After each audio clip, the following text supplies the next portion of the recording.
And the left is also now pushing extreme viewpoints with regard to masculinity. So the latest iteration of this comes courtesy of Sarah Rich over at The Atlantic. So Sarah Rich has a long piece over The Atlantic called "Today's Masculinity is Stifling."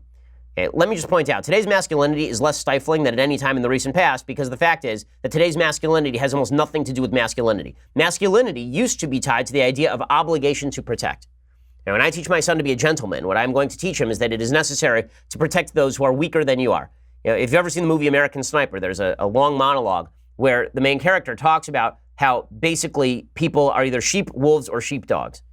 They're either going to be aggressors, or they are going to be followers, or they're going to be sheepdogs protecting the sheep against the wolves. It is the job of men to be sheepdogs, essentially. That is what being a gentleman is. It's upholding a moral standard, a standard of values, taking the slings and arrows in order to protect others. Right? That's what being a man is all about. But we have sort of gotten rid of that, and instead we've gone with sort of the affectation of manhood. So the affectation of manhood is, I work out a lot, and I drink lots of beer, and this is what makes me a man. I smoke cigars, and that's what makes me a man. Okay, what makes you a man is whether you are willing to protect people who are weaker than you, and whether you are willing to instill a system of values that protects the liberties of others who are not you, right? That is what makes you a good human being, and more importantly, it's what makes you a good man in terms of masculinity. That's why it's more important for men, right? And when you rip away men's mission, men tend to become destructive.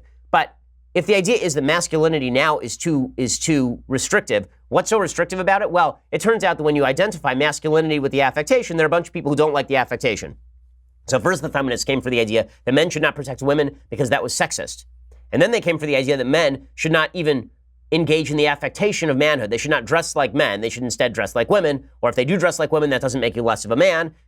Okay, they've done this routine where masculinity was reduced to the appearance of masculinity, and then that itself was attacked. So that's exactly the case that's being made by Sarah Rich, except she is attacking. She says, in hindsight, our son was gearing up to wear a dress to school for quite some time. For months he wore dresses, or his purple and green mermaid costume on weekends and after school. Then he began wearing them to sleep in lieu of pajamas, changing out of them after breakfast. Finally, one morning, I brought him his clean pants and shirt, and he looked at me and said, I'm already dressed. He was seated on the couch in a gray cotton sundress covered in doe-eyed unicorns with rainbow manes. He'd slept in it, and in his dreaming hours, I imagine, stood at a podium giving inspirational speeches to an audience composed only of himself. When he'd woken up, he was ready. He walked a half block to school with a bounce in his step, chest proud. My friends are going to say dresses aren't for boys, he told me casually over his shoulder. They might, I agreed. You can just tell them you are comfortable with yourself, and that's all that matters. I thought of all the other things he could tell them. I began to list them, but he was off running across the blacktop. I scanned the entrance to see whether any parents noticed us as they came and went. I hadn't expected my stomach to churn. I felt proud of him for his self-assuredness, for the way he'd prepared for this quietly and at his own pace, but I worried about what judgments and conclusions parents and teachers might make.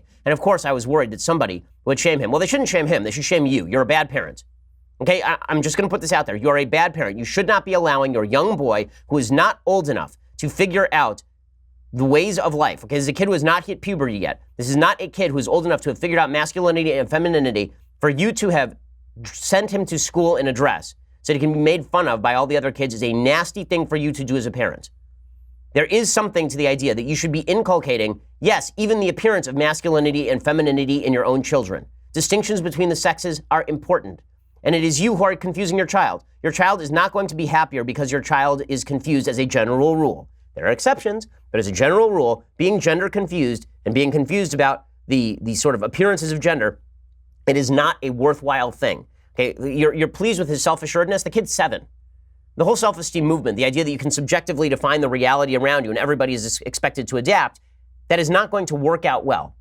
Okay, now that doesn't mean the kid should be bullied. The kid should not be bullied. Bullying is bad in all cases. You shouldn't bully the kids. But parents have an obligation to protect their kids from bullying, and they also have an obligation not to confuse their kids about basic concepts of sex and gender.